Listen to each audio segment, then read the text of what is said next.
heart or the spirit that we should carry when it comes to observing or upholding the holy days or the feast days that the Most High gives us. And so in this video, we wanted to share kind of like a small overview of what those holy days are. It's specific to the fall because we're in fall season, so that's what we are preparing for and kind of getting our home ready for. And then just some practical tips or ways that you could as well, like keep these holy days or these feast days. So first up this week is Feast of Trumpets. I think you should give us one overview first. Alright, so Feast of Trumpets is pretty much like it's a joyous time. Anytime you think about the trumpets in the scriptures, it's always victory, right? So you think about the walls of Jericho, they let out a shout and they blew the trumpets, right? And it's all they did was they obeyed the Most High God and did what he told them to do when he gave them the victory. Like the walls came down and they pillaged and did what they were supposed to do, right? But those trumpets, it was the Father who fought for them, right? And he granted them that victory. Even when it comes to Revelation, the prophetic significance of the trumpets in Revelation, like that signifies it's the Most High fighting for his people, right? It's him delivering those victories and different things like that. So without getting too deep into it, it's like when you're thinking about trumpets and stuff like that, you're thinking about the victories that the Most High has given you in your life, right? The victories that he gave Israel, the victories that he's given your loved ones, like all of that stuff, and even the victory that we have through the sacrifice of Christ, and the victories that are still to come as he delivers his people and executes judgment on the earth and different things like that. So that's one reason why when you're dealing with trumpets, you want to have that joy aspect of it, because there's so much joy in knowing that we had the victory. And I remember we were young, and I think it was Kurt Franklin had that I Got the Victory song or something like that. Everybody loved to throw their V's up and talk about the victory. So it's like, it's the same mindset. We had the victory in Christ. We had the victory, ancestors or whoever, just the victory because of the God that we serve. And even in death, we still had the victory. And those who are still on the earth, when he comes and Revelation is fulfilled, they have the victory through what he does. So like, we got the victory. So like, so treat it with that reverence and that mindset of that joy of the Father, which is our strength because of these victories he's given us in the past, the victories we have through Christ, and the victories that we know we're still going to have. Really, anytime the enemy opposes us and the God of Israel stands and fights for us, right? So this week, what we plan to do is, Nate mentioned it in the other video, but we do plan to start preparing our yard for all of the fall feast days that are coming up. So again, we're not going to like put something up for Feast of Trumpets and then take it down and then do something different for Atonement. We're just kind of decorating for the fall. That way it's just there to be a light throughout the whole season. And so that's something that we'll start this week, and I'll try to insert some clips in this video so you guys can kind of get an idea. But do it big and have fun with it. And if you have little ones, I encourage you to allow them to be a part of it so that they can understand, you know, again, like, why do we do what we do? Why don't we do what everyone else is doing? Like, have that conversation with them. But another thing that we plan to do in addition is we will have a dinner at our house. So we'll be hosting a few families that are coming into the knowledge and understanding of Torah and the feast days. So we're really excited about that. You know, when it comes to the Feast of Trumpets, something that's significant is the blowing of the shofar. So we will be making some paper shofars with the children because we have children, and then another family also has little ones as well. So that'll be, again, a nice time to incorporate the children so that they can have an understanding of what we do and why we do it and how we do it. So that's Feast of Trumpets. That's coming up this week. Next is the Day of Atonement. So you might hear of it as the other terms like Yom Kippur and different things like that, but Day of Atonement is that it's a time when they used to bring all of Israel together and make a corporate sacrifice for the atonement of everyone's sins. But it's a day of fasting, dry fasting, and just and with all of these feast days, they're treated like high Sabbaths, right? They're high holy days. So there's specific times when you don't do any type of labor. Some days it's like you treat it as a Sabbath on the first opening day, And then the closing day of that feast, if it's like a week or something like that, is typically a Sabbath. But Atonement is treated as a high Sabbath. You don't do any work, and it's a day of fasting, and it's a time when you're quote unquote afflicting your soul. And so you're in so many ways you're partnering with what the Messiah experienced on his way to the cross, right? That time of afflicting your soul with no food, no water, and reflecting over those things that you know that you have done, really of what you deserve death, but because of who the Father is, right, and his mercy and the blood of Christ, we have victory, right? So that's more of a chill, relaxed time. But my thought process is as far as like when sunsets and everything and the atonement is over, like celebrate, right? Because you're acknowledging the fact of the atonement that was made for your sins, and we know that atonement speaks for everything, right? You no longer have to sacrifice turtle doves and bullocks and stuff like that, because the blood of the lamb is stronger than all of that, and it handles all of that. So it's that time of fasting and different things like that. But you know, the joy is knowing that it's that atonement which has been made for us, and that the joy of that atonement that is out there for anyone who comes to knowledge and understanding of who the Father is. That's the Day of Atonement, and then next is the Feast of Tabernacles or Feast of Booths. So they can give an overview, and I know you're doing more of the prepping for that. I don't know if you want to share that too. Yeah, so Feast of Booths, it's like it commemorates the fact that the Most High kept his people in the wilderness, right? He brought water from a rock, he fed them with manna. They complained, he gave them quail. They complained to the point he gave so much quail they started complaining about what he gave them. So be careful about complaining. But it just reminds us of the fact that we're pilgrims in this earth, right? That we're just passing through. This is not our home. Our home here is temporary, and our permanent home for those who receive Christ and believe in the Father is that inheritance of the new heaven and the new earth, right? So it reminds us that we're just sojourners passing through this life. It reminds us that the Father provides for us in the wilderness. It reminds us and provides for us, and even has that prophetic significance to make sure that you don't get too attached to the world.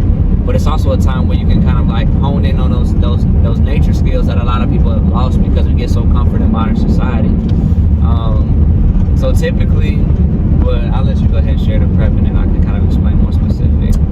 So I know this year one of the things that we're planning to do is set up a tent. Nate has a tent, or I don't know how many you have, it's just one, but he'll be setting up a tent in our backyard. We have, you know, a little yard space, which will be nice. In the past, we've been in an apartment, so it's been difficult, but we do have a little bit of yard space. We'll be setting up a tent, and we'll be out there camping with our little ones.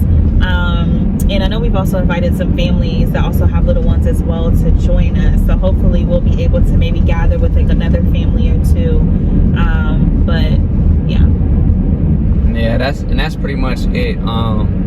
Like I do have some families that, you know, observe the laws of the Father, or at least are curious. Yeah. And so like to start it off and open it up, you know, bringing them over to fellowship, have a meal and different things like that, and kind of just talk the scriptures and glorify the Father. You know, I had a tent, and like she said, we have a yard space now, so kind of setting it up in the backyard. And then for the front yard, like that's also where I'm going to do my decorations regarding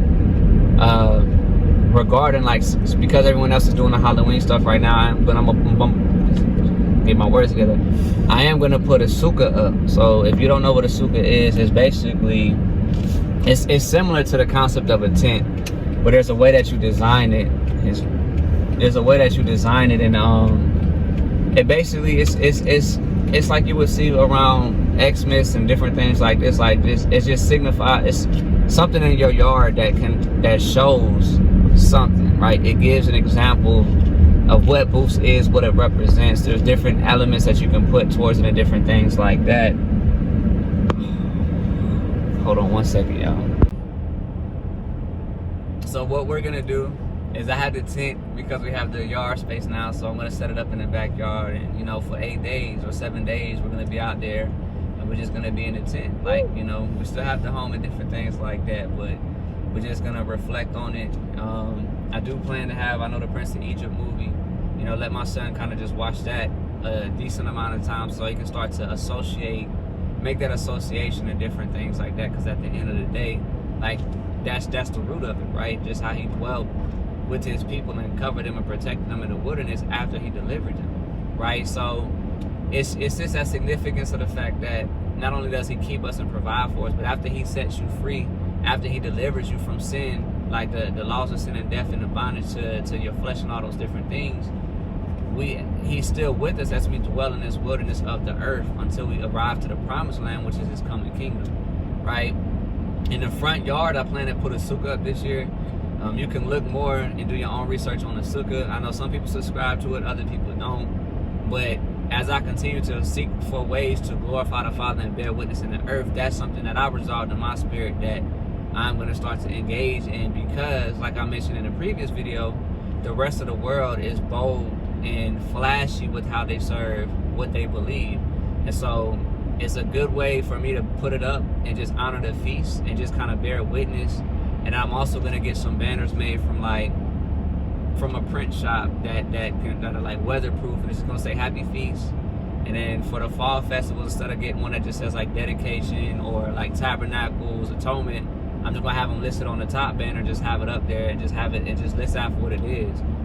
Small stuff like that sow seeds in the hearts of people, but that's pretty much how I desire to like decorate it. Maybe get some lights or whatever like that, but pretty much when the rest of the community is all about darkness and everything over this next several months or next several weeks, right? You know, just decorating my house and my yard in a way where when everything else is dark and gloomy, we got this bright light right here that's glorifying Christ, glorifying the God of Israel, and just showing something different.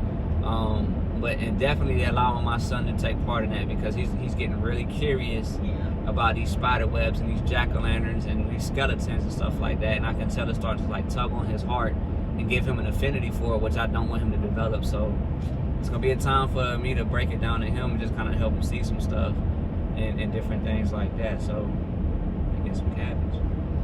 But that's how I plan to do it.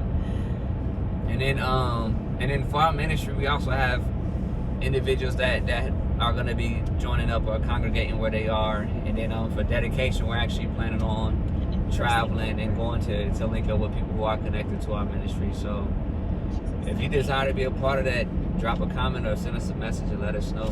We can figure something out. Yeah. So actually, we might edit that part out because we don't know y'all. Sorry, you got to be the fam. You got to be with the fam to be around my fam. But you are welcome to join us on Friday evenings for Sabbath gatherings to get to know us and get to know the family in Christ. But yeah, that's kind of like an overview of all of the feast days that are coming in the fall. We can do another video like this for the spring. But hopefully, just like I said, it's just like an overview. It gives you a snippet of it and kind of, again, some practical examples. You know, and like we said, you know, if you don't have anyone that you can join with when it comes to celebrating, do it by yourself. Do it by yourself, but challenge yourself. Like, open the invitation to a friend or to a family member or to your family in general. And you can just say, like, I observe, you know, this biblical holy day and I would like to invite you over for dinner. You know what I'm saying? And when you invite them over, you can have a Bible study where you share with them. You know what I'm saying? So kind of meeting people where they are, using language that's familiar to them, but like it's still able to like bring forth the vision of being able to help more people understand what the Most High's holy days are, his feast days are. So hopefully this video was helpful. I'll say, before she closes out, I want to add to you. Yeah. That's one of the purposes for it. Yeah. Like, because people, they might not want a Bible study, right? But it's a segue. It opens up conversation. It's a practical example. It's like a living parable. It's a practical example of something in the natural that communicates spiritual principles. Because the Bible teaches us the natural man doesn't understand the things of the spirit because the spirit should discern. right? So we who are spiritual have to take what we understand by the wisdom of the Spirit and the revelation of the Father. And that's why we operate and do what we do in the natural. So even when it comes to Torah, to the laws of the Father, when it comes to like the holidays or the scriptures or the holy days and different things like that, we do these things from the righteousness of Christ, because it allows people to see. So those who are not of the Spirit, who see with their natural eye, can have something natural that they can understand, that they can see, that allows us to communicate spiritual principles, if that makes sense. So if y'all have any questions, or if you have any other tips, things that you do personally, please drop them in the comment box below. Our little one is waking up, so this is perfect timing. And yeah, happy feast, y'all, or happy holidays. Happy holidays. Happy holidays. All right, peace.